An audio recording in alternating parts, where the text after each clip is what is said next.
Imana ihabwe icyubahiro. Kuvayo igice cya 20 umurongo wa mbere gushika ku wa gatandatu ngo tuhasome.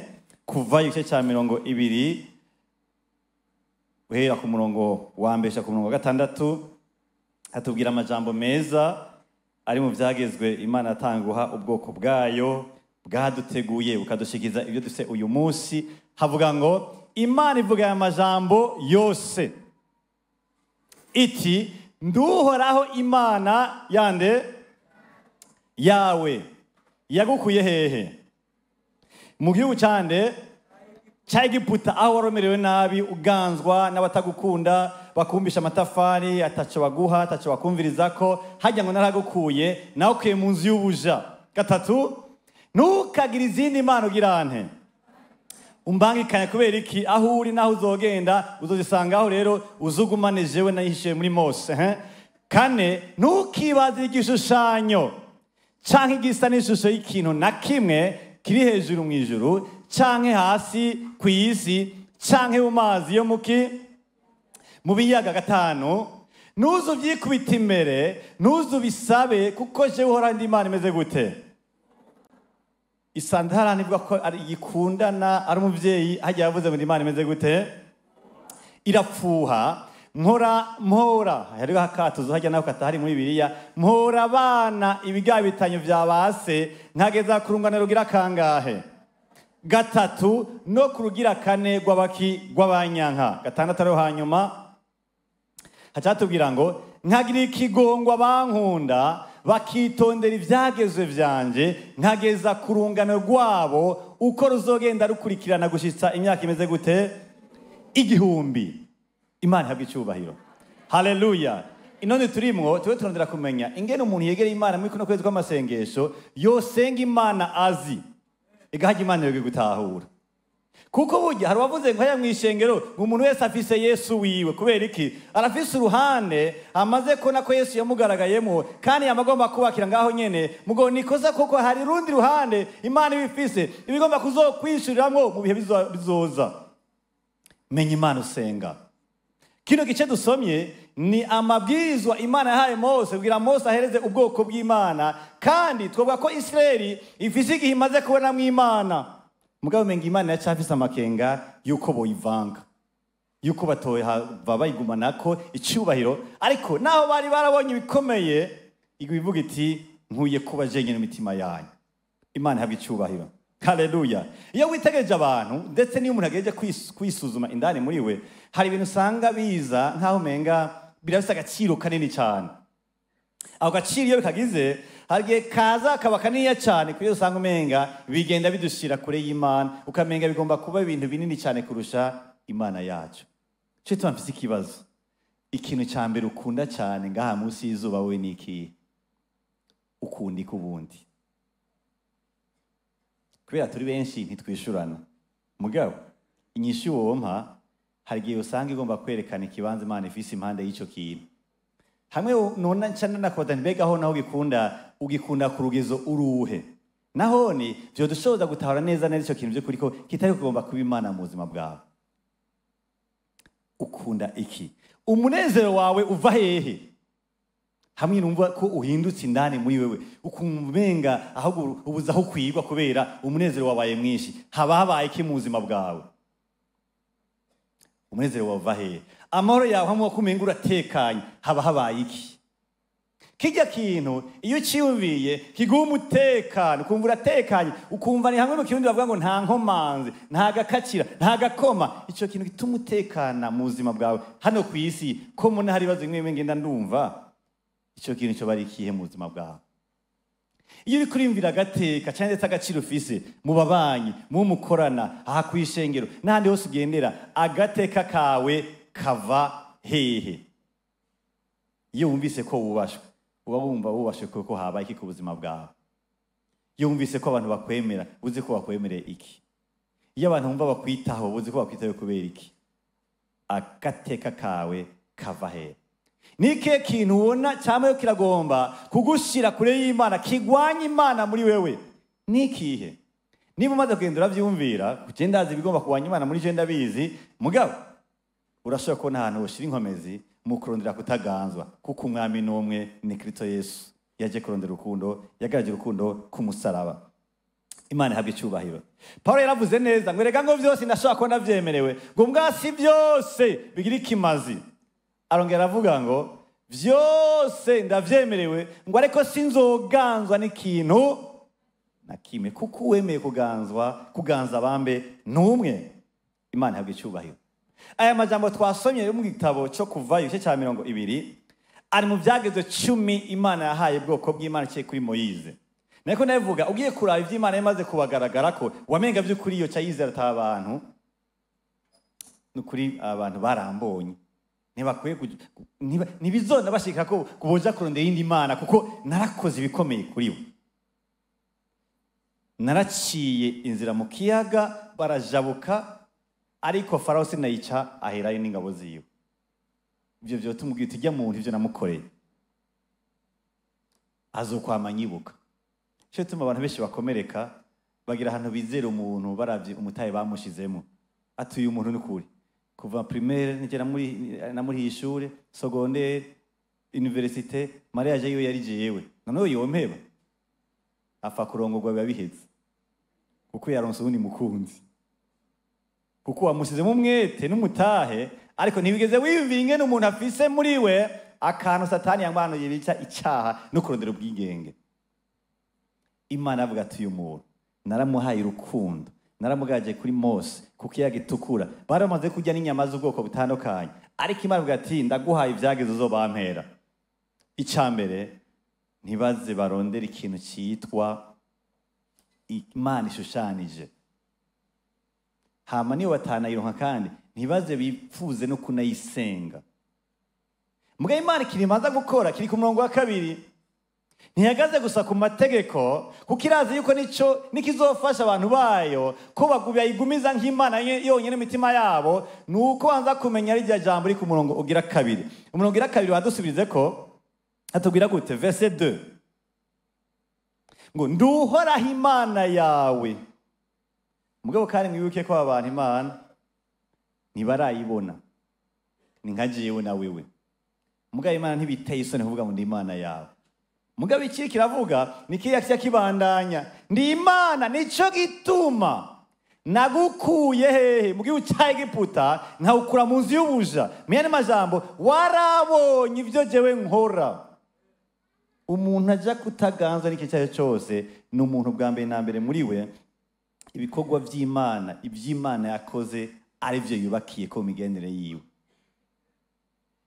Izindi Imana zose ibindi bintu byose bishobora kuza bikagira agaciro mu buzima bwacu ntacyo byakoze gusa birakora ku marangamutima yacu.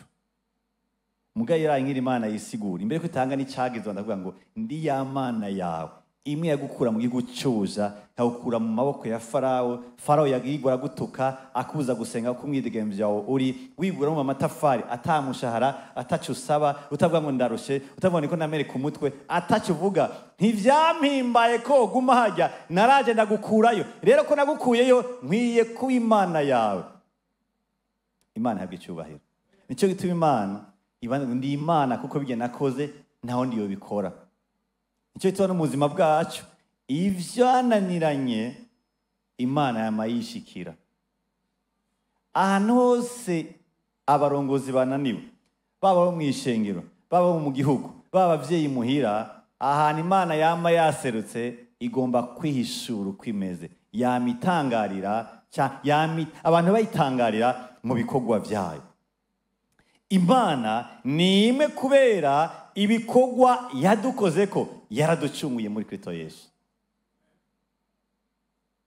Inzira canke contacts prise ahantu umuntu ahurira n'Imana aho Imana zikaba Imana yonyene muri we nuko bahurira muri Kristo Yesu. Ntitugifise Egiputa twebwe uko Egiputa yari ya kera ariko twemwe kino gihe tuvuga ubuzima bwa kera bw'ivyaha. Imana itaterekeye muri rya rumogi abarunyoge ntago nanyoye. Imana itaterekeye muri kakaboregwe muri rya busambanyi muyo kujya kuraguza burya bwoko bwose bw'ivyaha bwo kuganzwa ikazi kadukura itatwatse no gwa Kongo ikuye ku Imana yanje. Birayibereye kwiza igasohora ikintu cyose gihomba gufata ikibanza cyayo muri jewe, kuko ibyo yakoze nta mahera bikora, nta diploma bikora, nta muryango bikora, nta na leta bikora, nta kintu na kimwe conkura mu cyaha kiretse yonyene. Ivyo yakoze bituma yitwa Imana mu buzima bwanje yonyene itavanzwe. Imana habwe cyubahiro. Imana ni imwe kubera ivyo yadukozeko. None yakoze iki ku buzima bwawe? Ahantu ugomba gushimikira ivyizigiro vyawe, ivyumviro vyawe, ni ingene Yesu yakurondeye.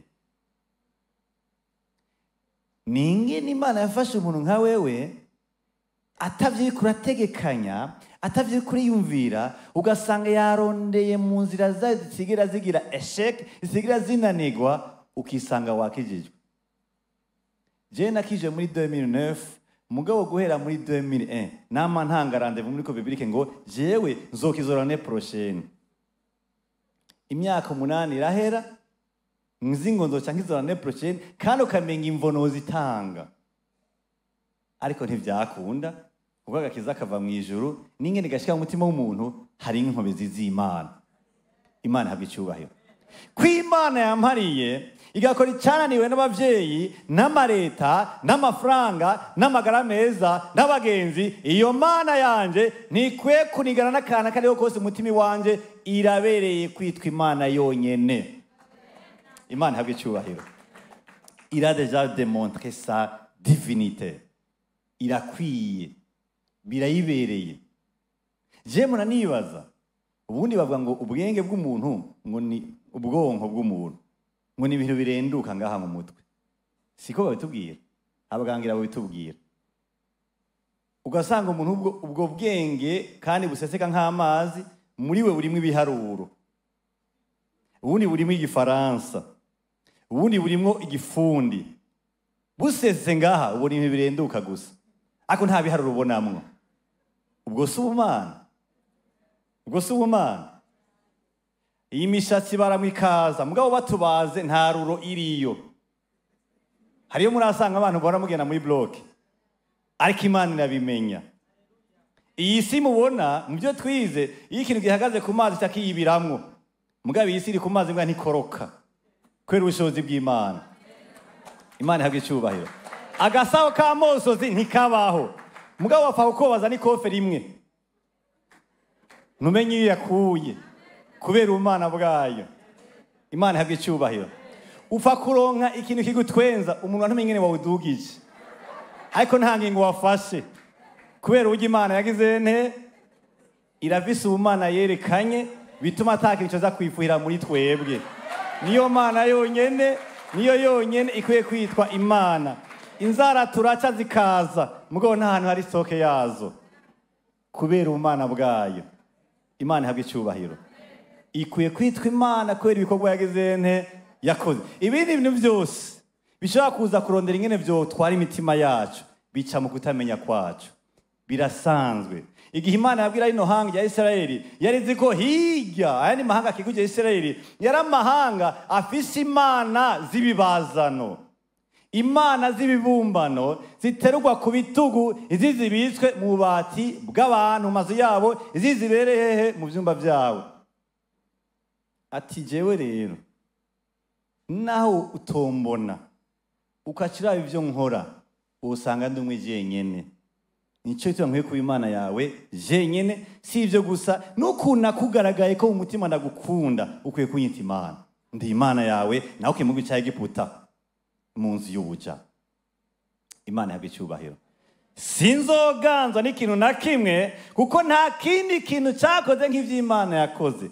Ndabwire iyo abatubwira bati mu kwezi, kuya kwezi tubona kwaremwe n'indi Mana, ariko inosi yeremwe n'Imana yacu, two kwisanga turakompaha, turondera kumenya mbega no kwezi bose hari ivu ryinshi, naho nta niribaye. Twosanga turondera kumenya yuko hari Imana igira kabiri ku yacu, ariko n'Imana itagira vise, ntigira icegera, ntigira umwunganirizi. Irikwiye mu byo yakoze, ikwiye ku Imana yacu. Kandi ubwo bumana bwayo nibwo igomba kucituganzisha mu kubaho kwacu, kubona imwe biryoshe, imwe dukunda, bibe ibyo dukeneye, ariko ntibe ibidukwega. kuko ibintu byo hano ku isi hari ibintu biryoshe. Ivyo byose umwuzukuru araryoshe nisimbizeyo, sibyo? Umwuzukuru araryoshe ariko ntaryoshe nakwiye kunkwega. Ivyo byose hari abantu batubwira ngo jewe sinjya gusa nkundagira n'imigenderanire n'injya. Hari abantu bakunda ivyo kurya ati jewe vraiment ndabibonye numva imigenderanire menga ikiruguruka. Sinkwiye kubikunda, nkwiye kubikenera gusa, kuko umutima wanje ukwiye gufatana niyo hejuru yonyene. Iyo ikintu kimaze kuza kigasigara umenga nico kigenga amarangamutima yanje, kiyo kiragomba kuba Imana muri jewe.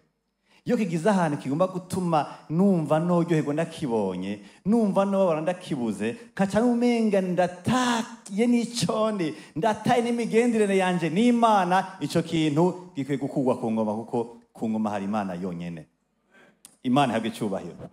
Imana yarizi yuko abantu bari ahantu by'ukuri bazogenda mu yandi mahanga afise Imana zibazano, ati bazohava babanduza, ariko ngenda bavertise, ndagomba ko mu kuboko k'umuntu wari we wese nzokwama numwe umutima wiwe.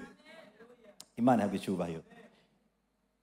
Imana ivuze ngo irapfusha, kumva ko by'ukuri ikora ijambo dutahura mu byerekeye ivy'inkundo, irekana ko itihanganira icyaha cyo kwibangikanya. Nicyo tumbwiye kuraba igihe cyose muzobana Imana yahanye igihugu cya Isirayeli, burya hari ibintu byinshi yaba yihanganiye. Abaja guharika yarabihanganira, abaja mu kaborego yarabihanganira, ababesha yarabihanganira, abiba yarabihanganira, ko yari yarashizeho ingene bagenda barasaba imbabazi baciye ku bimazi Imana yahaye, yavuze ko bazogenda baratanga. Mugabo uzokwama bajya bavugisha hose dufise muri Bibiliya, baba bahagurutswa kubwira ihanga yuko Imana ishavuye kuko ngo bakoze ivy'ubuyobe. Iyo ubonye muri biyango ivy'ubuyobe, wacumya ko bagiye kurondera izindi Imana hanze, barenganya Imana yabo. Hari ikintu Imana itihanganira, nigihe Imana ikuye mu kibanza cyayo nk'umwami, icyatswa n'ikindi kintu cyaje kugutwara umunezero wawe, cyaje gutwara agaciro yari ifite muri wewe, irashobora gukora ibintu utarunayitezeko. Hariho n'abantu bagiye barapfa ngaha i Burundi bariko bavuga ibintu ngo bariko baracokoza Imana, ngo none ko ino cupa ndarifashe ngo Imana kwikomeye ngo nize kuno kuboko ngufate ngo ntimanuke. Ivyo byarabaye imakamba, umugabo aruma ryama hasi aragenda. Kwikomeye nize nginda rifashe rero nirinyake, nirikwaka, iyikwaka ubuzima, nta kibazo n'icupa, isi kibazo n'umutima wawe. Imana ihabwe icubahiro. Haleluya. Kandi yaravuze ngo harahiriwe ihanga rimfise nk'Imana. Iyo Imana isi kibanza cyambere umutima w'umuntu, ingorane ziraza mugo ziza nk'izihwahutse. Iyo Imana isi kibanza w'umuntu, abantu bashobora ati turaguhevye, ni mu mpebe umukunzi wanje w'ukuri ntiyampevye. Urashaka kurondera ukabura ukara utariye, mbwa kwera Imana iganje umutima ukihangana, ejo ukarya. Urashaka kurindira amasezerano yita ko yatevye kuza, mbwa kwera Imana isi jambo muri wewe, ukazogenda gushaka amasezerano utagutse. Imana ihabwe icubahiro. Haleluya. Menya Imana usenga mu izina rya Yesu Kristo, ni Imana yikwiye. Ubumana bwayo yaramaze kubwerekana, kandi kuri we yarabwerekanye, n'ibigukikuje birerekana ubumana bwayo. Umurongo wa 3 n'uwa 4 hatubwira ngo ntihakagire izindi mana umbangikanya, kandi hatubwira ngo ntukibazire igishushanyo canke igisa n'ishusho y'ikintu na kimwe kiri hejuru mw'ijuru canke hasi ku isi canke mu mazi ya hehe yo mu kiyaga. Imana ihabwe icubahiro. Mu bisanzwe umuntu muri we arafise akantu ko kurondera kumenya, kandi twarakaremanye kuburyo ibintu byose mbaye abarundi babivuga neza, ikintu mubaje ikintu ati kubera ikintu mbajije uko niko abantu barundi niko abarundi bameze, mugo kandi birahwaye ingene Imana yaturemye. Rero yuko tubwira Imana tutagira tubona, umuntu yamara ikarondera kumenya none iyo Imana imeze gute, irirabura. Hari n'abantu ngaho usanga bazi ko Imana ari umuzungu, si umuzungu. hari n'abazi niyo bakavuga ngo Imana ngo yaturemye mu ishusho yayo bacabona imishatsi y'irende, uruhanga rurerure, amatama manini, si uko bimeze. Ni ishusho bisigura kamere kayo. Rero kubera ko umuntu yamari karondera ingene Imana imeze, Imana yacimurinda ati muri kwa kuruna kurema ko kurondera kumenya Imana yawe, ntuzuhirahire ngo umbumbe cyangwa ngo mbaze. Kuko jewe sinagombye kwihishura muri forme, nagombye kwihishura muri caractère.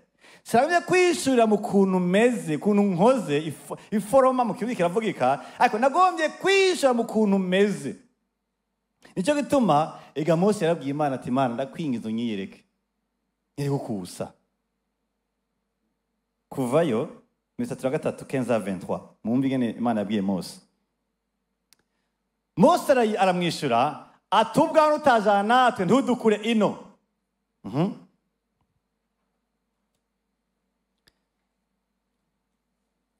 None ni iki cogira nte comenyekanisha yuko nagiriwe ubuntu imbere yawe twe n'iryo hanga. Mbega suko jana natwe bigatuma twe n'ihanga ryawe dutandukanywa n'amahanga yose asagaje mw'isi. 17. Uhoraho ayishura Mose, nico uvuze naco ndagira nte ndagikora kuko nakugiriye ubuntu nkakumenya izina. 18. Mose aramwishura ati ndakwinginze nyereka ubwiza. Aragomba kubona ibintu bigaragara hano mw'isi, arakeneye kubona. Nivyo turumvise ko urumva ko uri kumwe na twebwe kandi ngira ubuntu twatwe turavugana, hari ubuntu bundi ko ariko ndakeneye kubona n'amaso yiwanje. Mose aramwishura ati oya 18. Mose aramwishura ati ndakwinginze nyereka ubwiza bwawe. 19. Ora haramwishura ati ukugira neza kwanje kose nzogushisha imbere yawe ubone ingene meze, nivuge mu izina ko nduhoraho ndi imbere yawe, kandi nzogira ubuntu uwo nzobugirira, ngirire n'ikigongwe nzogira nte zokigirira. 20. Kandi ati ntiworaba mu nyonga hanje, kuko umuntu atonda mu nyonga hanje ngo agire nte ngo abeho. Ukeneye ingene meze mugo sifise forme ya objet. Wibaza ko ni naza nja kuzanirabura ndi inzobe mvyibushe nonze, ariko ico gihe nikiramenyekana ntaco urashikamwo, niwombona ngo beho. 21. Uraho arongera aravuga ati eraba hari ahantu hafi yanje nawe uzuhagarare ku gitandara. 22. Maze ubwiza bwanje bukiri ko buraguca iruhande, ntukeneye jewe, ukeneye ngaragara. Ubwiza bwanje buri ko buraguca iruhande, nzogushira muri ico gitandara ahameze nk'igihoro, ngukingiriza urushi rwanje gushitsaho nzoba ngize nte ndenganiye. Imana iragoye umugamba. Ni kubera yereka asaba ibitajanye n'igihe, ubwo Imana yamuhaye ibyo akeneye. 23. Hanyuma meze nkureho urushi rwanje, urabe ku bitugu, ndashobora kuba ndaguhonja, urabe ku bitugu vyanje, ariko mu nyonga hanje ntushobora kugira nte tushobora kuhabona. Imana nigomba guhabwa igicapo c'ikintu na kimwe mw'isi no mw'ijuru. Imana igomba kugira igicapo mutima w'umuntu cingeneyo imeze. Nico gituma umuntu aza guha Imana icubahiro atacayivanze na kimwe mutima wiwe, ahagarara ku kuntu imeze umutima wayo, muri caractère yayo. C'est un Dieu qui s'est révélé et non par la forme mais par le caractère. Amahanga afise imana zitarizo bafise iforoma, zibitswe ku marompoint, zibitswe ahantu mu mazu, hari n'abazubakiye ahantu muri rompi hambaye mu gisagara kanaka, zirashyirwa mu makarandiriye, zirashyirwa ahantu mu biro by'abantu bahambaye mu gihugu, kuko iyo mana yoyi ifise iforoma, ntigira caractère, ntimigise uko imeze.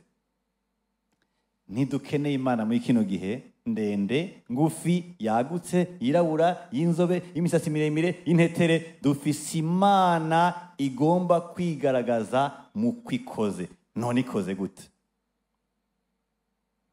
ikoze gute? Imana yacu ni urukundo. Imana yacu ni ukugororoka. Kandi mu bariho mu isi muri kino gihe n'ababayeho kera n'abazoza, ni Imana yonyene yahuriyemo kugororoka n'urukundo bikabera rimwe. Abantu benshi barakunda rendi kuko bawuzi impuhwe, bambi barose izo mpuhwe. Mu bwoko wa kabiri birashobora kubagora bagasana hagoroka barimo. Mugabo Imana yonyene niyo yashoboye guhuza urukundo n'ugororoka. Nicyo bituma ku musaraba yari kirabihuza. Yari ifise urukundo ikiragaragaza ku mwana w'umuntu mu kwakira ibyaha byiwe. Mugabo kandi yari ifise n'ugororoka ikirerekana ngo icyaha umuntu yakoze sindakirengagiza, ndagihana muri Yesu. Le message yava mu ijuru ku mwana w'umuntu abonye Yesu abambwe, yari kiravuga ngo ndagukunda ariko ndagororotse. Ndagororotse kubera iki? Ibyaha byawe sinabyirengagije, niko ndabihanana muri Yesu. Ndagukunda kubera iki? Kubera ibyaha byawe nabikwatse sinabiguhaniye. Niho Imana igaragarira nk'Imana ifise caractère nziza cyane gose. Abantu benshi iyo dukunze usanga dukunze abadukunze, ariko Imana dukunze tutaranayimenya.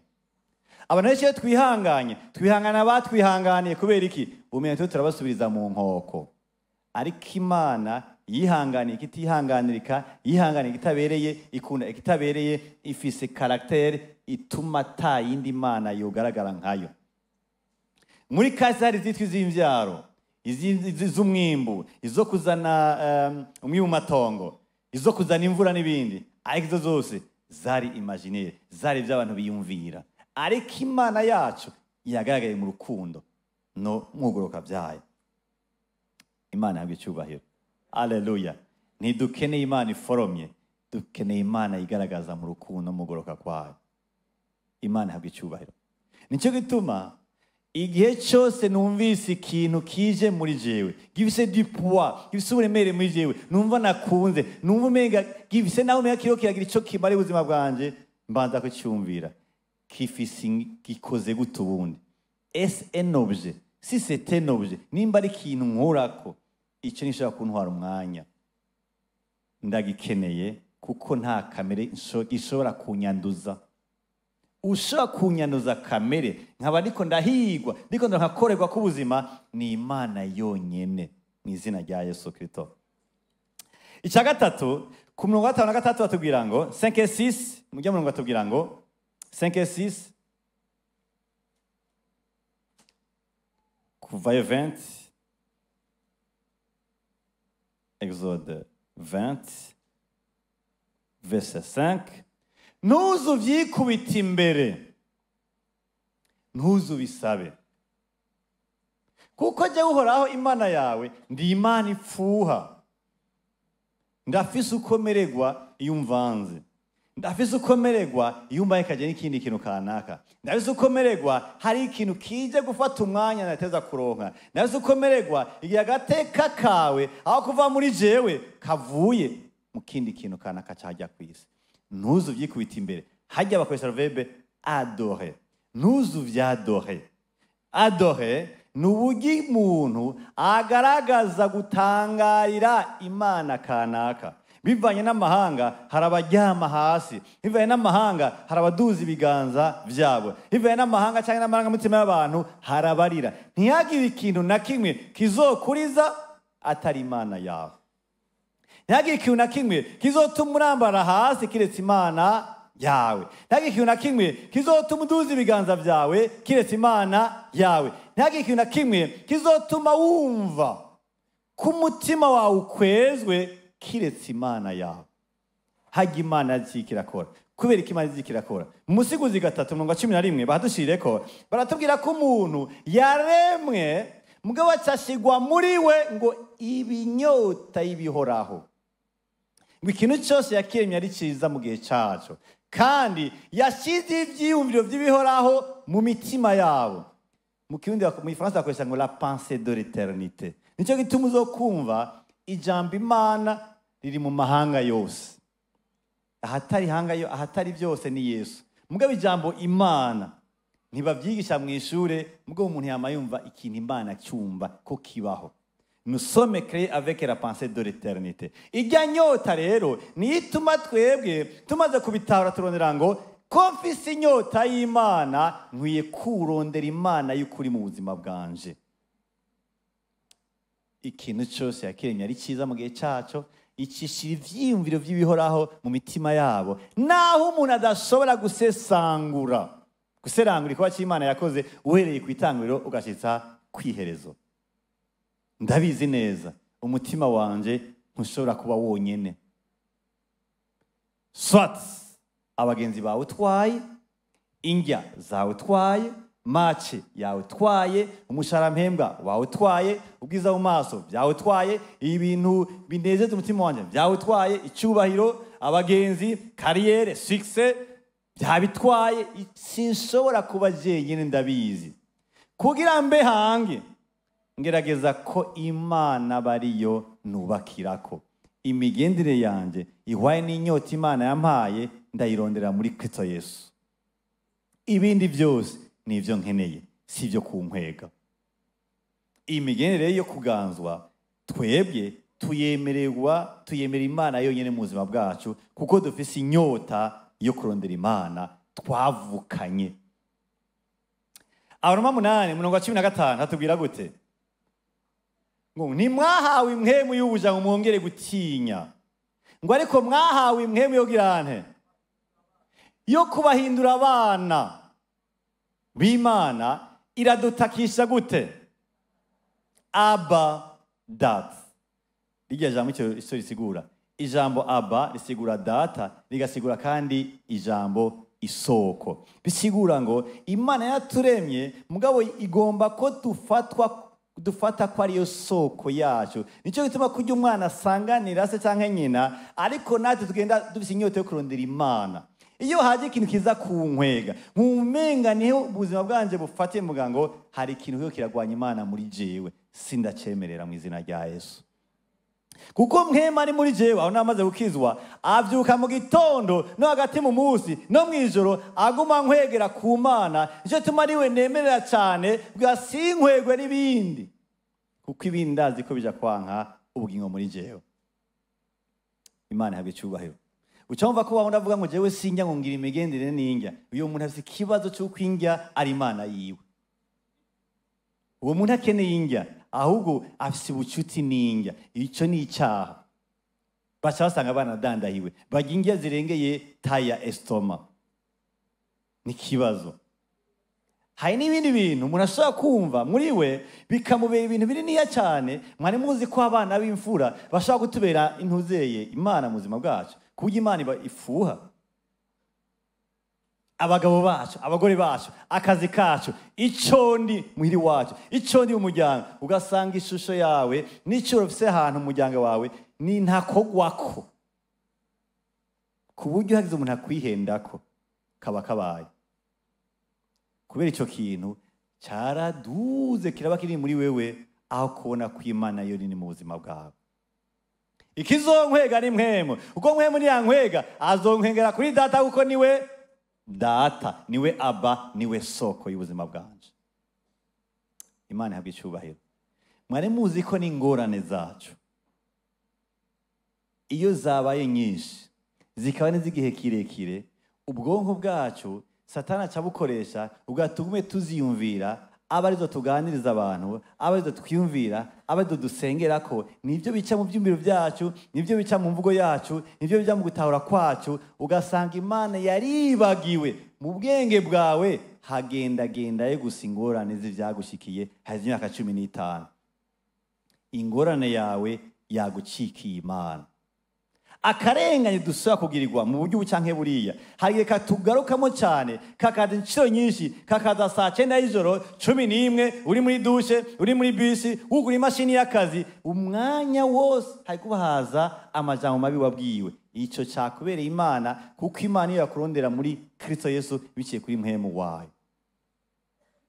Imana yafuha kubera iki? Ahantu ingorane ziguma ziza mu mutima w'umuntu ntishobora kuhaganza. ya mahoro ava muri mpwemurira ntaba kironsa ijambo, wa munezero Imana atwakira muri mpwemu ntubu kironsa ijambo. Igifise ijambo ni zangorane zawe, hakenewe kubidepoza mu izina rya Yesu Kristo. Imana ihabwe icyubahiro. Ubwoba bwa kazoza, abantu bose n'abatari n'umuntu ari muri primaire arabwira ngo mu Burundi ngo nta kazi kahari. 5e primaire mwega nta kazi kahari mu Burundi. Nubwo ati sigura amajambo y'ikirundi ikintu bita kazi ntavyo yoshobora.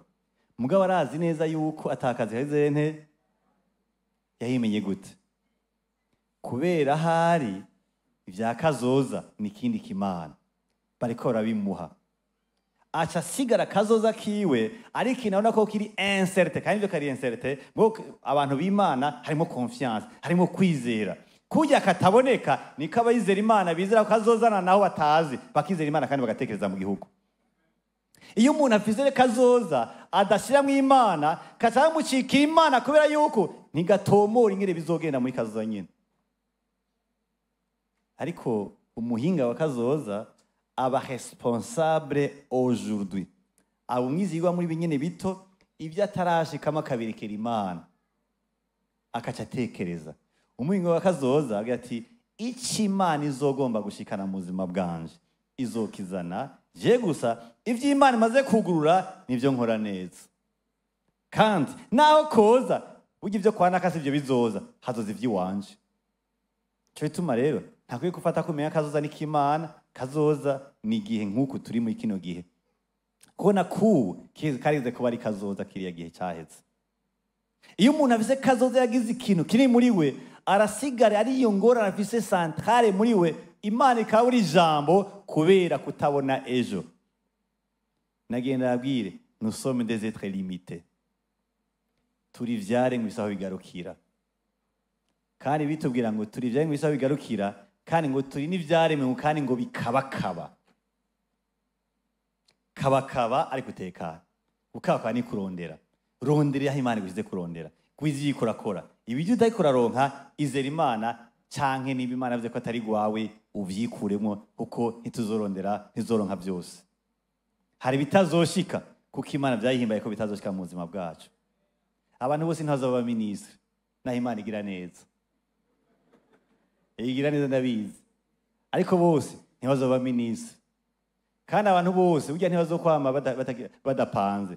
Hari abantu Yesu azoza asanga muri ruwaye impayé, kandi akaza ku bicu ati wenda nagutabaye. Kandi kuko ubugingo bwari muri uwo muntu Imana ikanezerwa ati ivyaro wenda birangije, namubereye Imana yaranyemera kandi apanze sawa, ariko byanampimbaye yuko ujya adapanga kandi byarampimbaye nyene. Hari igihe kazoza gacika Imana mu buzima bwacu, kuko tugomba kugatahura. Cye tugomba ko Imana igira iki kavuze ko cyane, kumba Imana ngo kunyegeza ibintu ni cyuhero cyayo. Imana ihabwe icyubahiro. Hari n'amaprograma mwamwe kubera societe yayahaye agaciro, iyo bitabaye kaba kabaye. Aho ndavuga nka mariage. Mariage ni Imana mu miryango burya.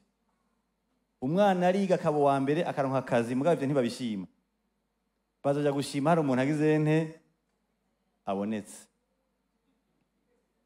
Amashuri umenga ntacyo yamaze, kandi arahembwa, kandi aterera muhira, mugabo ko atamuntu haraza, hari kitaraba. Hari kitaraba. Mwana nta muntu. Wowe urarushe, umurongo wa bisi uraje, uratoze muri 3 na usina ke. Ahubwo ati mwana ubwa warushe. Nta muntu. Nege sindi umuntu. Aho nta muntu ubonye. Birafise agaciro mu mugambi w'Imana bizi. Birafise agaciro ku bavyeyi. No kwitwe birafise agaciro mu gihe Imana atakibikoze ko hindukwiye kuremerana. Hindukwiye kuremerana abo tureze, canke abo twareze, canke abatuvyaye, canke abantu kanaka. Na hagati yacu cyane cyane abakobwa babwira none wewe nta kintu kumenga uraduhisha. Mubazi vy'ingabire za mpwemu, mubazi ingena merewe umutima wiwe, mubazi ingena senga, ha umunsi yagombye kubivuga zobivuga. Kuko mwisi ntimwaje kurongorwa, nigikenewe mugabo kitabaye muhema gumaganza. Kuko abarongoye n'abarongoye so bantu beko barubaha Imana cyane. Oya, we Imana icubahiro mu kazi, abandi baha Imana icubahiro mu rugo. Abatararonka nibatekane, hari amazone de responsabilité yandi. Imana yabe icubahiro. Haleluya. Hari imiprogramu usanga zihambaye cyane mu buzima bwacu, ukaza rero abantu bakazigishiramwo ponderation, bikaba binini cyane, ugasigara umenga n'agaciro kacu kubakiye kuri ivyo, kumba agaciro kacu kava muri Kristo Yesu, nico tumaze hano mu isi. Imana yabe icubahiro. Haleluya. Haleluya. Jewe ujya kera bahora bandemera ngo ndumva ati nene bagabo. Burya n'abana banje bavuga ati papa wewe ujya bakamagara ngo papa tuva ngaho uriye ntega jewe mwabana ndarya. Mugabo rero umugambi wo kuvyibuha sinibaza ko muri Bibiliya wanditseyo. None tugiye muri sport ko mpana niruka kandi nkashika. Kandi nkagaruka. N'abantu nkabasiga.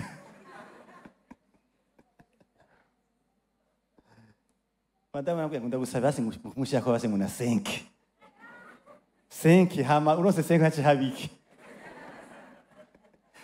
5 basi none ni decision ga. Ningingo mfata. Muko kana singo aragurika. Ichi Imana yemeye nico gikenewe. Ichi Imana izanye irafise imvo ikizaniye. Kandi ifata n'icubahiro cyayo. Ikitaraba nk'abataco nokora ngo gihinduke, cantekereza ngenda kurondera hamwe iwanje kuko Imana yana yampaye. Burya Imana yakorana n'umwana w'umuntu. Mukora n'umwana w'umuntu harani mwereka ati genda ukoreshe aho geze muri maturité. Genda ukoreshe aho geze mu gukura muri mpemu. Ariko kandi ahanigumirije. Iyi zone de souveraineté yanje ndayigumana ntuzemwe. N'ugutandukanya zone de souveraineté y'Imana na zone de responsabilité y'umuntu. Imana habwa icubahiro. Haleluya. Ntidukwiye kuremerana ngo ze gutuma ibintu bicika Imana muri bo, kandi Imana ariyo yonyine ikwiye kwitwa Imana kuko yoyo irafise umugambi yubase ku buzima bwacu. Raba ikintu genda kigutwara umwanya. Raba ikintu by'ukuri iyo kije mu buzima bwawe kiba gihambaye cyane ku buryo uzasigara ugise na ijambo. Igagiye matagira ijambo ku kintu. Cyane cyane ababohwa na masturbation. Bahubwira bati jewe bije itiro cyarihera nja kuruhuka ndabikoze. Kubera iki? Caraje daimon aragiherekeza kicuba ku munezero Imana itakwandikiye kiraba kinini muri wewe, none usigara uja gutekana ugejeje. Ati je ngiye muri alimentation nkabona ijya nzoga ikanye muri frigo sindakubesha mcangenda uko nkaca ndayishira mu gakapu. Nja kuruhuka ndayinyoye. Kandi iyo mgiye kuinwa cyane umva umubabaro mwinshi. Kubera iki? Cyaramaze gufata forme ya divinité muri wewe. Cyaramaze gufata iforma y'ubumana muri wewe. Kubera iki? Cyarabuze resistance ihagaze kuri Kristo Yesu mu buzima bwawe. Imana ihabwa icubahiro. Haleluya. Imigene yacu irubakiye by'ukuri ku nyota dufise mu Mana, kandi iyo nyota ni mpema ivomera, ni mpema iduza, ngo turatakisha ngo aba data. Turasi inyota yo kurondera Imana. Iyo tugiye turayikurikiza mu gatondo saa 5 mw'ijoro, kwisanga Imana ari yo yonyene mu mitima yacu. Cyo gituma bene data, hari igihe umuntu anegirije ubuzima bwe bw'impemo, akumva ubugaragwa akabibandanyamo. Mu gatondo hagenda adasenza akavyumva, akumva ko hari ikintu abuze nibisanze. Hama akataha agasanga ariho match, akayiraba akaryama arushe, akacabyuka agenda ku kazi. Umunsi ugira kabiri bafite akazi kenshi ku kazi, aciyataha atevye, aciyashika aryama iminsi 2-3 y'ubugarago. Nataca urakora hari indi Imana igirize, kandi igirize mu buke akayombekere slowly. Uzosanga umukizwa asigaye ahungabera kubera ikamaze iminsi atagenda muri bo. Ari mu ntege nke, hari ivyaha yaciye agwamwo abitewe n'ikintu cyafashe ikibanza muri we, abakizwa asigaye abahunga. Kubera iki? Ibaza ko ivyo yakoze bavyeretswe. Ibaza yuko bamuramukije baca bavyumva. Icyo Satani ahemba abantu. Ukazokumva utinya bera, umeye ko watewe. Tugenda ubabemo bayambire bapfuye babikwerekwa ko basi nabo bikwerekwa, hama bagusengere bucature kive mu nzira, sino hagire hazi ibindi bintu bizogutwara. Imana idufashe cyane. Ngo kandi Imana niyo yonyine ishobora guhaza umutima w'umuntu burya. Ugiye mugiye kuraba hari ibintu biryoshe biryohera amarangamutima yacu bigakora n'ubwonko bwacu, kuko bagiye hajya abashakashatsi berekana yuko iyo umuntu anyoye inzoga zirakorana n'ubwonko, hagaca haza icyo bita umusemburo mu muntu, umuntu akumva anezerewe cyane. Akibwira yuko ideni rya banki ataraririha, aragira yuko hari n'indwara ya kansera stade avance afise, kubera iki? Yanyoye, ubwonko bwiwe bwaciye mwibagiza kijya kintu cy'uko agwaye kanseri, aca mu munezero. Uwo munezero kandi wera saa 3 y'ijoro ugashikana 11 z'agatondo, 12 aba ari wa wundi ahanye ndafise kanseri stade avance. Nuko nyene, ariko Imana iguhagije irakubwira ngo muri iyo kanseri nyene ndayibona, izofata allure, izofata vitesse ndayihaye. Niyo nagomba ko ari gutwara nzoba navyemeye, ariko kandi niyo ntagomba kwigutwara, n'abashakashatsi babyize babwiye ko stade igeze hariya iyo nyine igukiza. Umuntu agatekana muri we, adatekanishije n'ibiyovyabwenge bavyita, adatekanije n'ibiyovyabwenge, atekanishijwe n'ubumana bw'Imana muri we. Ni Imana yo ishobora guhaza umutima w'umuntu. Hari igihe umuntu yibati nukuri je sindakubesha, umunsi narongowe n'amajambo bambwiye, nzoruhuka umutima, nzoruhuka, Imana izompanaguye amosozi. Abakera bavuze ngo Imana izobinyambisa agahuzu. Ariko ndabwire, uzopfa kuva muri salle de reception haje uwundi mutwaro ufataye n'ivy'urugo, ku buryo ugomba wahazwa n'Imana, wohazwa n'Imana fiyanza ataraza, ugahazwa n'Imana akazi kataraboneka. Imana habwe cyubahiro. Ni Imana yonyene ishaka kuba mu muntu ikamuha kuzuzwa nayo nyene. Amahera arakenegwa, mugabo siyo Mana yacu. Mugabo hari umuntu umurenganya, yemera guta icari mu ishengero, agati icari mu muryango iwe n'icari mu gihugu akagufata. Aho ni bitanu bapfuye. Bitanu biratuma umugabo yibagira ko ari umugabo, ko abise umugore yitirirwa, ko abise abana bamuzi kandi bamwitira ku ishuri ati jewe kuri bitanu vyanje oya upfa umunyica. Kubera Imana y'amahera iri muri yo. Umwe yavuze ati kugira amahera uyabohokeko ubanza kumenya insiguro ya none yitwa gute. Mu Gifaransa bavuga ni moyen de paiement, ni ico kugura. Kiratandukanye na wewe, uri umuntu wewe muri uhagendera y'Imana, ariko amahera ni c'est un objet de transaction, ni ikintu gituma uronka ikindi kintu utarufise, mugabo nuko gufatanya n'umutima wawe. Kubeka abantu kera bavuga abantu baronka ubuzima za binibe onube, baronka ubuzima bakiri bato canke batari bacabahemba amahera batari biteguriye, bacavuga ngo ajya amahera ngo araroze, ngo amahera bazungu araroze. Amahera ntaroze, ahubwo ni imitima y'abantu yakiganzwa nayo. Kubika abantu benshi babaciye mu shomeri mu ishengero, iyo baronsa akazi keza badasubira kuza mu ishengero, ashaza rimwe rimwe ngwega ngo hajya hango ngo baraturuhisha abantu, ngo baradukoresha. Mugabo kandi nasibikiriye muri sport samedi mat, mugabo dimanche yabaye barabakoresha. Kibazo, hari igihe umuntu yumva ahinutse muri we, ahinduwe n'amahera, ntayemeye ko Satani yamuteye, hakazana undi mwami bita amahera mutima wiwe. Ariko Imana kubera ipfuha ntinezererwa icyo akoze muri kati, nari naramuhaye ariko namuhaye biza kunkura ku ngoma, nari nifuza ko ndamuha ibituma za kumpimbaza akabandanya nyoboka. Imana habwe cyubahiro. Alleluia. Vyose ndavyemerewe, ariko si byose bingiye kimaze. Vyose ndavyemerewe, ariko sinzoganzwa n'ikintu na kimwe. Imana habwe cyubahiro. Ni Imana yoduhaza. Imana yaduhaza. Imana habwe cyubahiro. Alleluia. Ukundiki. La question vous revient. Ukundiki. Umunezero wawe wakiye kuki? Amaro yawe ava hehe? Ni kihe kintu hagize umuntu agikora ko mumengo urahindutse muri wewe? Ni kihe kintu kuriyumvira agateka kawe wumva kica kiza ubwo nyene mu vyumviro? Kumbura aho hantu hashobora kuba ari Satani yubakiye mu kuza kugabanya iciro cy'Imana mu mutima wawe, mu gihe Imana yagomba kuba yonyine mu buzima bwacu. Haleluya. Imana yabwe cyubahiro. Ntitwemerere ikintu na kimwe kuza kuganza ubuzima bwacu.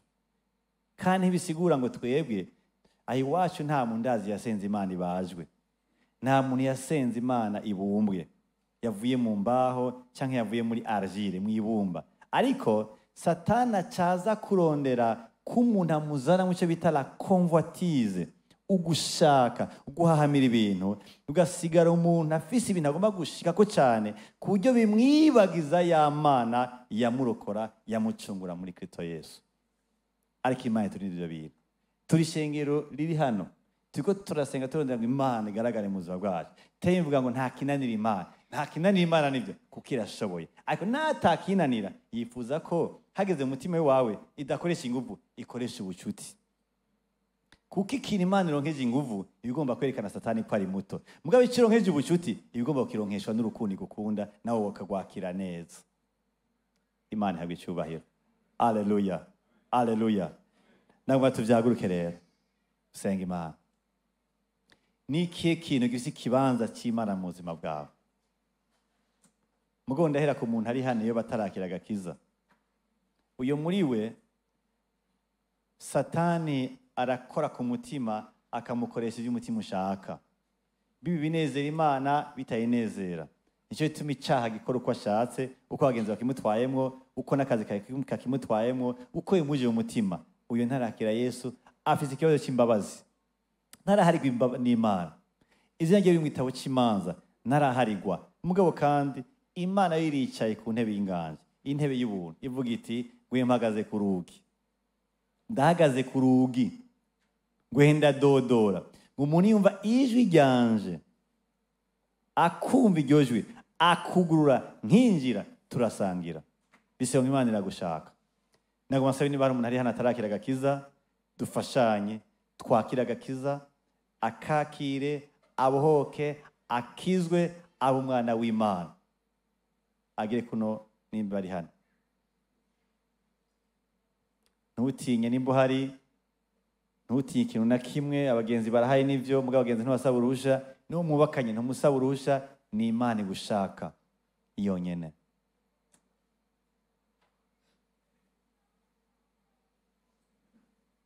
Aparama ntawe uhari, abandi turashaka kuvyaguruka.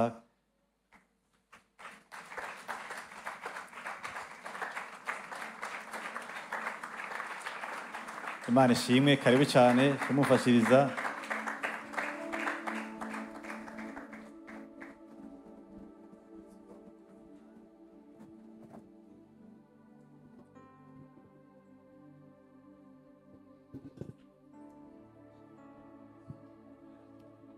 Turahambaye cyane Mwami.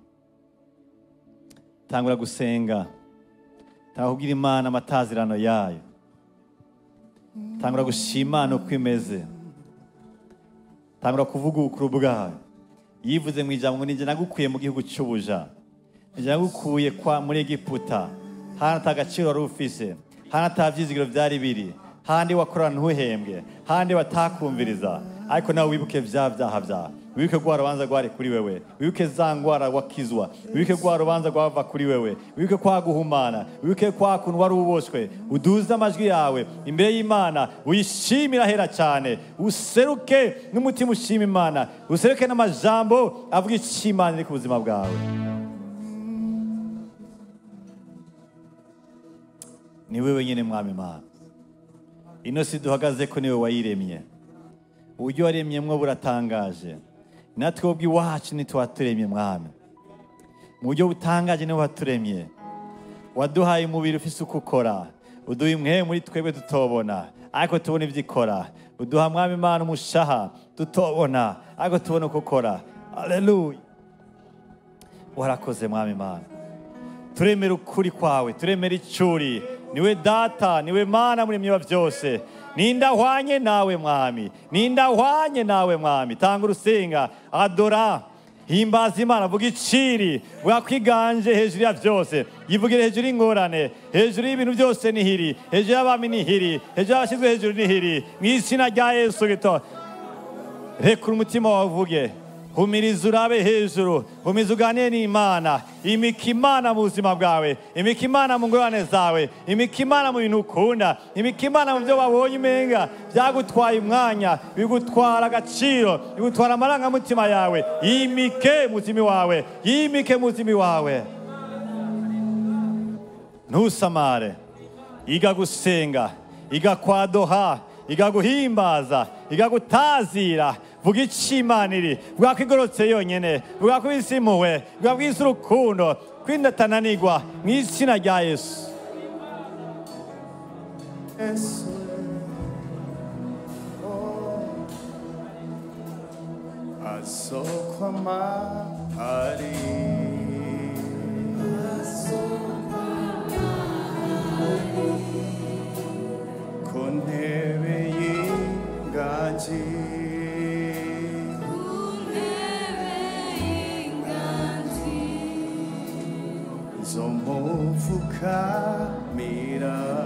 Hallelujah. Abariwe senga, abariwe senga. Urashobora kuduza ibiganza vyawe. Abumva bopfukama barapfukama. Ndagomba ntutakaze uno mwanya. Ni umwanya wo guha Imana icubahiro mu gusenga kwawe.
Urahambaye hejuru y'ingorane.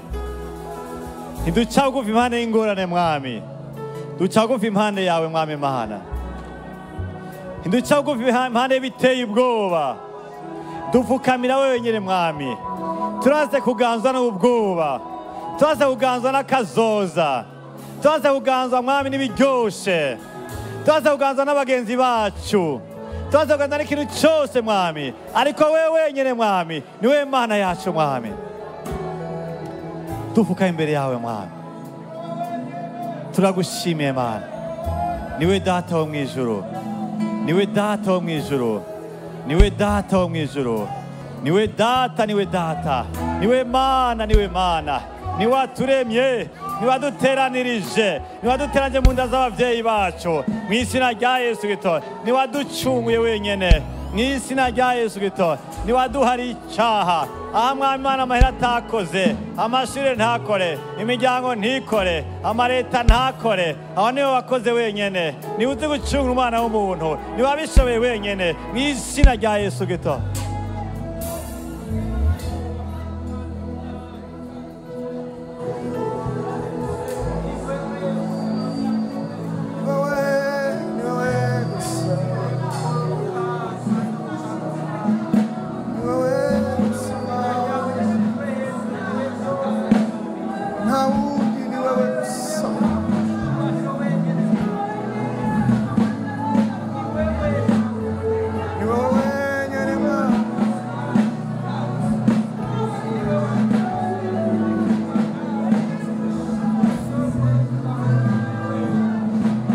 rondera izina ry'Imana rimwe uhagarara mu gusenga.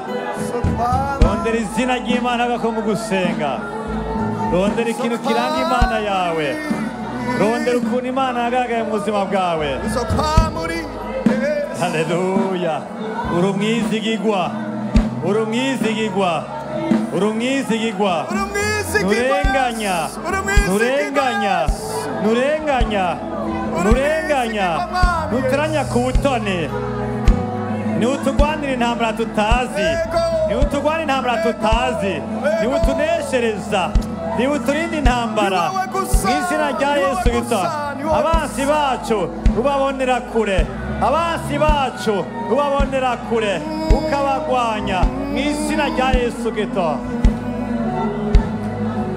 Uri Imana y'ibira akabanga. Uri Imana y'ibira akabanga bayo. Uri Imana y'ibira akabanga bayo. Uri Imana y'ibira akabanga bayo. Uri Imana y'ibira akabanga bayo. Mu izina rya Yesu Kristo. Uri Imana itabara. Uri Imana itabara. Uri Imana itananirwa. Uri Imana itabara. Uri Imana itananirwa. Uri Imana itabara. Uri Imana itananirwa. Uri Imana idacegwa. Mu izina rya Yesu Kristo. Haleluya, haleluya. Haleluya. Haleluya. Niwe data. Niwe Imana yacu. Niwe mucunguzi wacu. Mu izina rya Yesu Kristo. Niwe Mana yanje wenyene. Mu izina rya Yesu Kristo. Umunezero wanje uva muri wewe. Umunezero wanje uva muri wewe. Amahoro yanje ava muri wewe. Umutekano wanje uva mu kukwizigira. Uva mu kukwizigira. Mu izina rya Yesu Kristo. Sinshira amaso kubigoranye. Sinshira amaso kubyo nashoboye. Ariko nyine urabibona. Nyine urabibona. Kandi urazi ko uzobigenza. Urazi ko uzobigenza. Mu izina rya Yesu Kristo.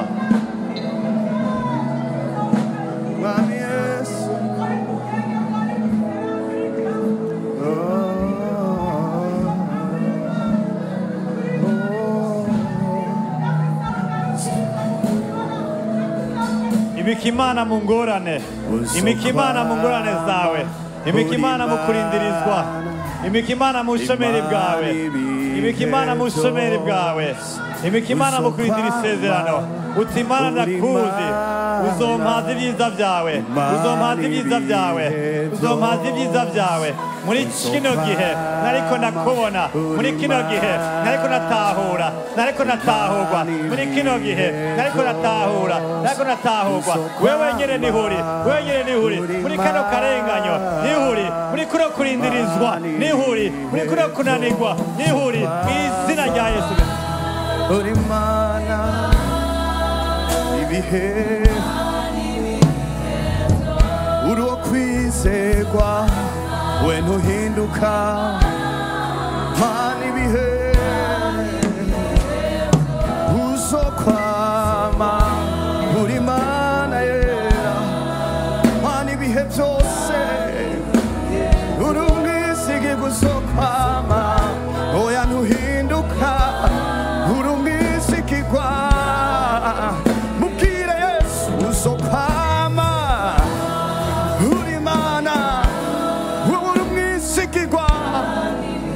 Igihome kinkingira. Uri Imana. Uri Imana ibihe. Uzokwama. Uri Imana. Uri Imana.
kugira ngo mwiyambure icyaha gikunda kubizingirako. Hari ikintu cyakuboshe, nimba ari kwisambanya, nimba ari kubesha, nimba ari inzigo, nimba ari akaboregwe, nimba ari ubusambanyi, icyo cyose cyamakiza ikakurusha inkomezi, ikaza inshuro nyinshi, harakenewe gucira urubanza. Kibwira Imana yawe, kibwira ukwizeye muri Yesu Kristo, gitegeke, cirukana. Abatari muri byo barasengera abandi, abari muri byo barisengera. Dufashanye gusenga. Data, mu izina rya Yesu Kristo, twandika umwidegemye muri wewe Mwami, waducunguye ngo dusire kuganzwa. Mu izina rya Yesu Kristo turakweretse umuntu wese aganjijwe n'imyembi yose, uri ubusambanyi, uri kwisambanya, uri tabi, uri inzoga, ari kubesha, uri medizanse, hari amacakubiri, hari ubwibone, icyo cyose turacase mu izina rya Yesu. Turasi imhemu yo kubesha, turasi imhemu inzigo mu izina rya Yesu. Turasi ubusambanyi mu bene data mu izina rya Yesu Kristo. Turafashe mpiri imhemu y'ubusambanyi, turafashe mpiri imhemu y'amasturbation mu izina rya Yesu Kristo.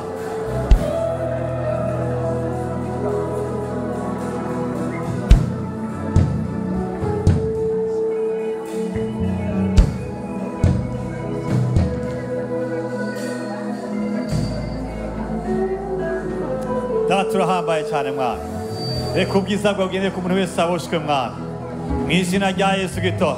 Turafashe mpiri, turategetse abadayimoni, turategetse ibisigo mu izina rya Yesu Kristo. Turabikankamiye, turabisohoye mu izina rya Yesu.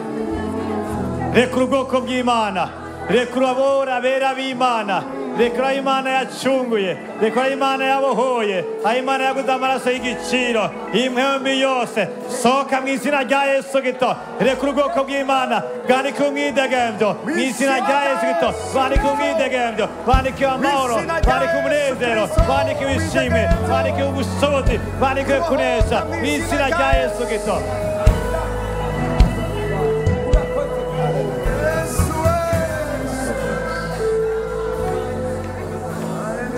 Abategwa n'abagabo b'ijoro, abamari donwi, abafame donwi, mu izina rya Yesu Kristo. Bananyitegeka, ubabwire Yesu uti Yesu yarancunguye, umubiri wanje, umushaha wanje, ubwonko bwanje n'ubw'Imana, n'ubwokorera Imana. Tegeka iyo mhemu, teka abagabo b'ijoro, teka abagore b'ijoro, basezerere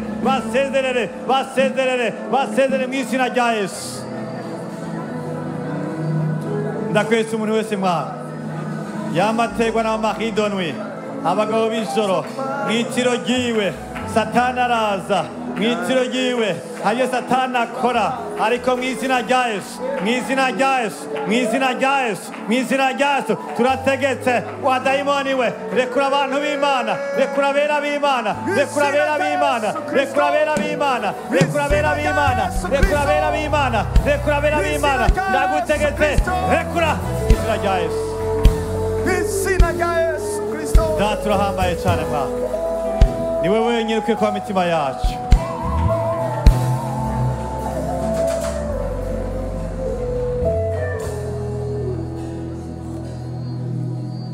Data, turahambaye cyane Mwana, tugushaka wenyine mitima yacu, tugushaka wenyine mu mitima yacu, tugushaka wenyine mu mitima yacu. Dushaka amahoro yawe, dushaka agateka kava ku musaraba, dushaka icyo Imana rituvuga mu ijambo ryacu kiba ku buzima bwacu, dushaka kazoza kavuye iwawe, Ego Mwami Yesu, dushaka kukwizigira muri wewe muri byose Mwana. Ego Mwami Yesu, Ego Mwami Yesu.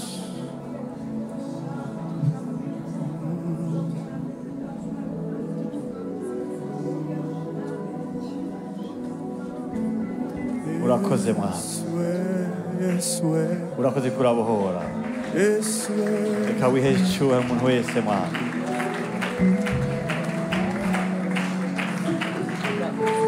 Tugiye kugira prière de renoncement, tugiye kugira prière de renoncement, ni isengesho ryo kuvava n'ikintu wabonye kigutwara ikibanza cy'Imana mu buzima bwawe.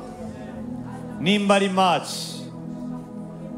nimba ari umufiyanse, nimba ari ikintu cyose wasanze cyaragutwaye umutima, niyo cyoba ari cyiza, uragira priere yo de renoncement, isengesho ryo kuvavanura, isengesho ryo kwihana, isengesho ryo kuvavanura n'ikintu cyose kiza gutwara ikibanza cy'Imana mu buzima bwawe.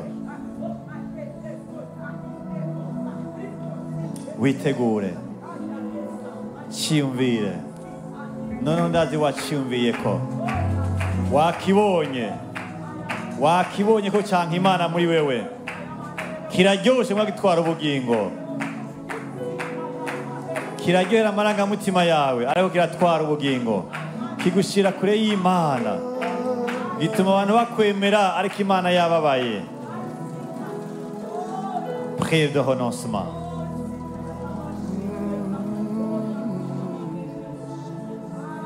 Prière de renoncement.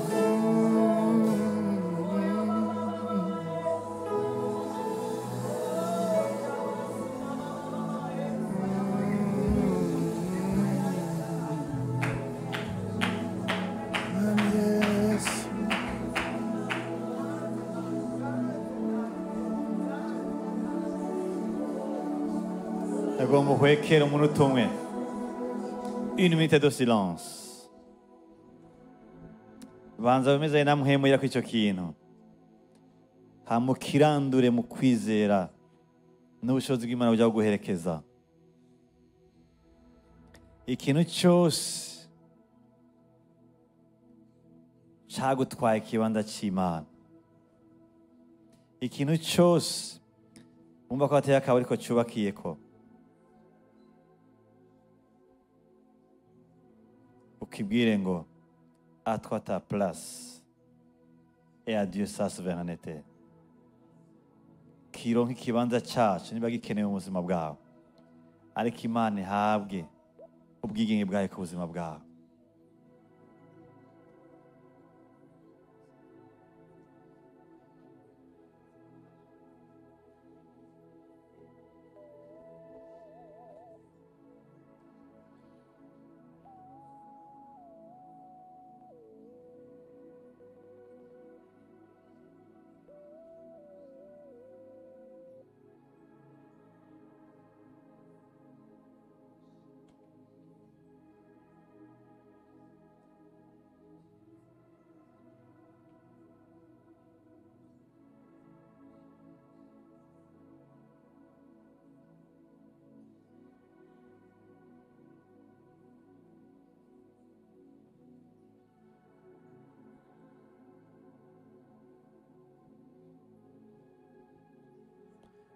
Data ndaguhaye icyubahiro, ubumana bwawe ntaho mubusangiye,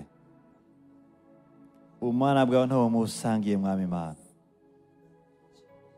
Ni wewe wenyine hejuru yanje, ni wewe wenyine ushobora kugira icyo unkojeje,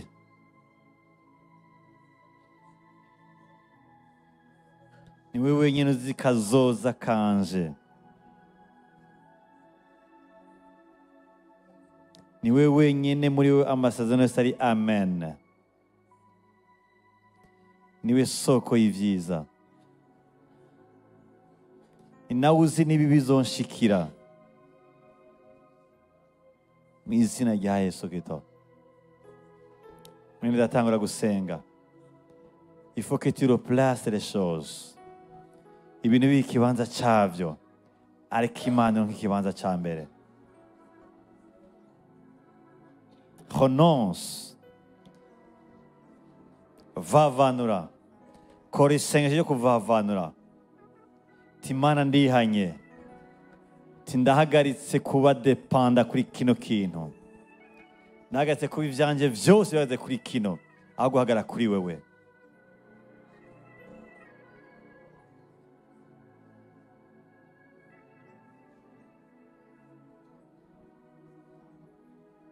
Senga, gira prière de renoncement, gira isengesho ryo kuvavanura.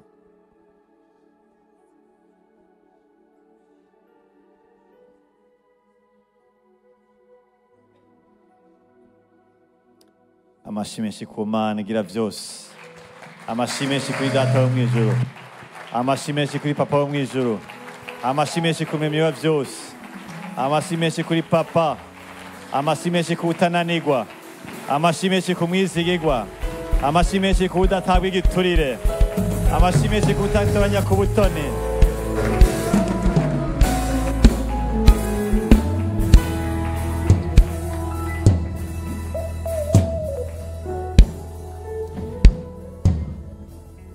Nyene icyubahiro umwana wo mu ijuru.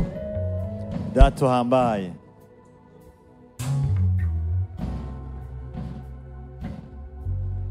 Niwe mwami wacu kandi niwe mucunguzi wacu mwami. Turakwetse ishengero ryawe she kurikomeza. Ubane kurihagarika mu buntu bwo muri Kristo Yesu. Urahagarike mu ijambo. Urahagarike muri mpemu yera. Ubuntu bwawe she kubako mwami. Turavuze ko n'umugoroba ntidushaka kuganzwa n'ikintu na kimwe.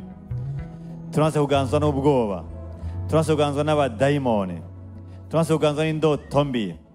Turanse kuganzwa n'iterabwoba ry'abantu. Turanse kuganzwa n'ibihe. Ako dushaka wenyine wituganza mwami. Kuko umwana bwawe bukwiye kugira ngo tuganzwe nawe mwami. Kuko imitima yacu ari wowe ikeneye wenyine. Uduhezage tugiye kuva hano dutaha. Ubone kuturinda.